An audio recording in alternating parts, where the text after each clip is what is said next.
Happy 40th birthday, Rachel Meghan Markle, the Duchess of Sussex, Princess Henry of Wales, child of Queen Doria, mother of Archie and Lilibet, owner of Guy the dog, daughter-in-law of the Queen of Hearts, her beloved Princess Diana Spencer of Wales.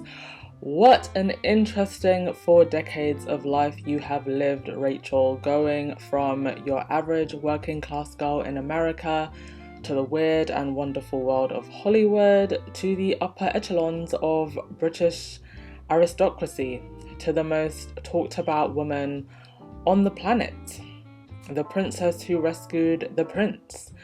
You have lived a life very few could ever imagine or understand. And I think it's always important to remember that wealth and notoriety does not automatically bring you happiness. And in the case of Meghan, it almost stripped her of her identity and her life.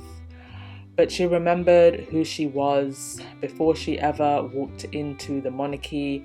She remembered her power and she stepped into it. And so for that, for inspiring so many, for inspiring me, I would like to say thank you and the happiest of birthdays to you, Duchess of Sussex Meghan. And because we're all about life lessons here at the Duchess of Success YouTube channel, I thought a nice way of celebrating Meghan's birthday would be to see what we can take from her 4 decades of life, 4 decades of excellence, and write a little list of lessons we can learn. So the first lesson that I've taken from Meghan is that you're never too young to make a change. And equally, I would also say you're never too old to make a change. But in Meghan's case, she started very, very young, 9 years old, when she saw that Procter & Gamble ad telling her that women were fighting greasy pots and pans. She said, "Oh, no, I'ma show you," and wrote a letter to the company, and the ad got changed. I think that we've handed so much responsibility to create change over to politicians, and we forget that the power starts with we the people. Politicians are just public officials who work for us. They are not our friends, they are not celebrities, and I say this even for politicians that are part of my own party. I always keep that perspective so that I don't excuse bad behavior on my side or forget to give credit where it's due on the opposing. But at the end of the day, the change really does start with us. It starts with you, it starts with me. And I think Meghan recognized that power and the power of communities and grassroots organizing from a young age. And it's one of the reasons why Archewell is so focused on community. Archewell is just an extension of a value that Meghan has had throughout her entire life, centering communities, centering families. And it's interesting that for all the talk about Meghan wanting to become president, which I think is complete BS, I don't know of Meghan being heavily involved in political campaigning when she was a young girl, when she was a younger woman, and one can probably safely assume that she would be a Democrat. But I've never seen any evidence of her heavily involved in any of that as a young woman. But I have ample evidence that she was involved in community work and grassroots work and empowered herself to make a change. And in fact, she can make a hell of a lot more change just as an activist without the weight that comes with being a politician. Just because you're in office doesn't mean you can make things happen at the drop of a hat. And you are subjected to a level of scrutiny that I just don't see Meghan would want to subject herself to, when she can do a lot with her influence and wealth as it is. But of course, only time will tell. Isn't it telling though that 9-year-old working class Meghan was already thinking about how she could change the world?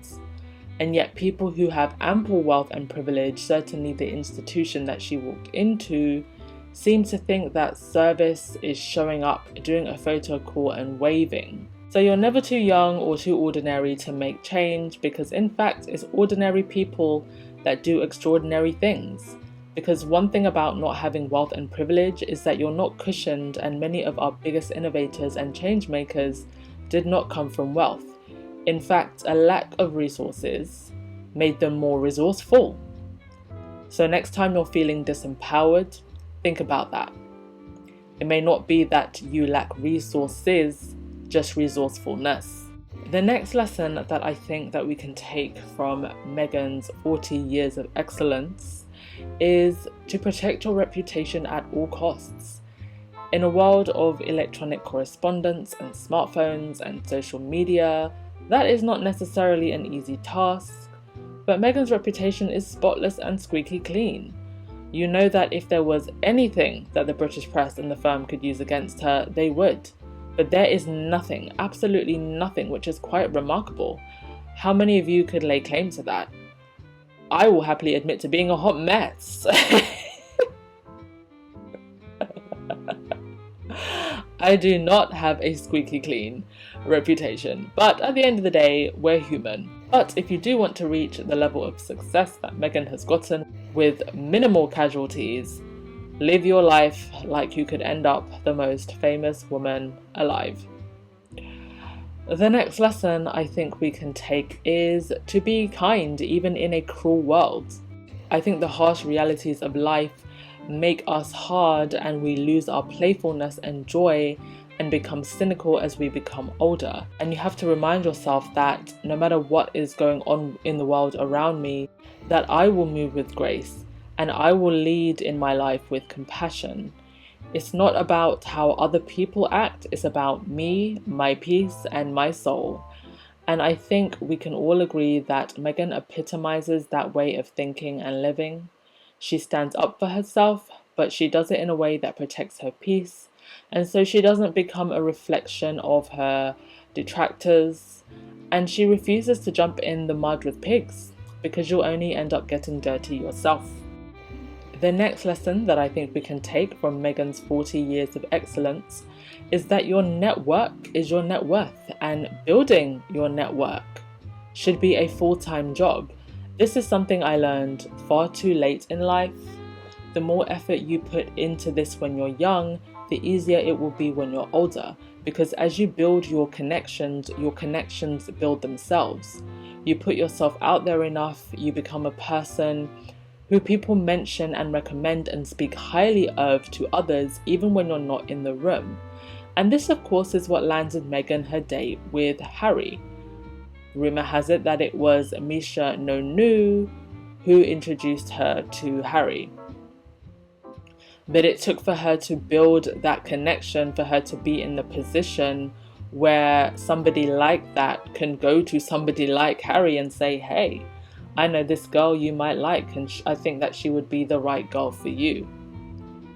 And whether it be through work, volunteering, your time at school during your studies, your hobbies, showing up to events, purchasing memberships, participating in contests, launching a business, writing a book. I mean, I've written 2 books so far, and that has formed me so many connections. The book is the new business card, guys and dolls.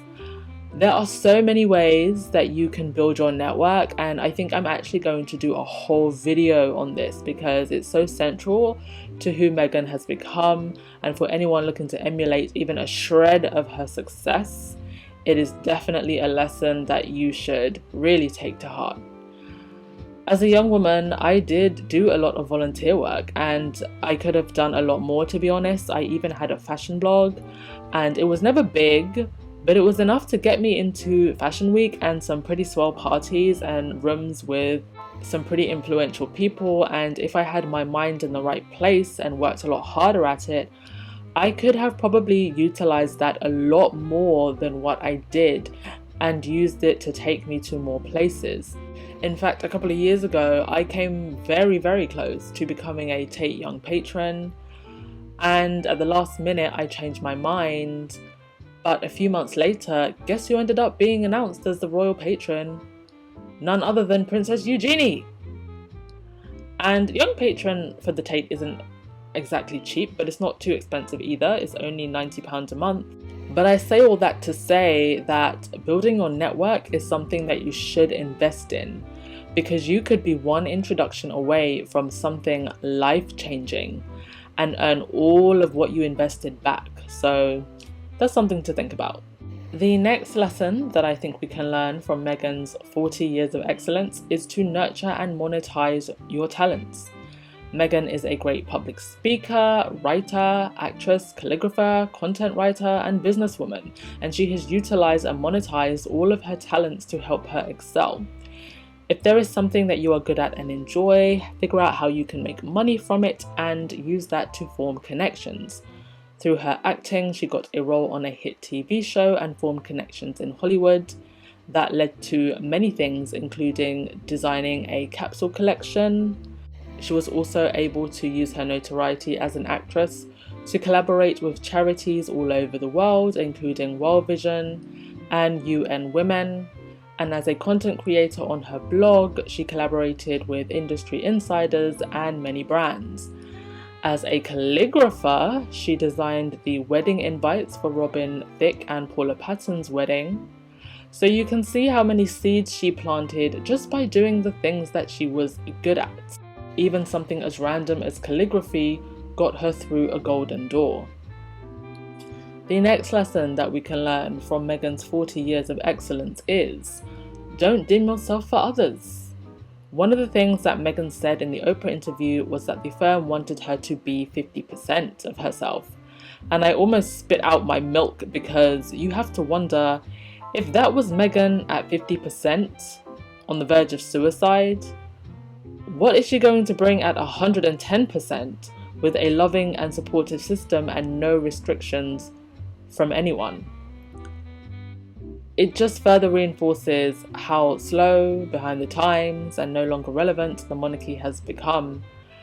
And that's not to say that they couldn't come into the modern age if they wanted to, but at this point it's far too late, and it's become obvious that they are stuck in their own ways, even if it's leading them to a downfall of their own making. If you are born to be excellent, well then walk in the spirit of excellence and surround yourself with like-minded souls.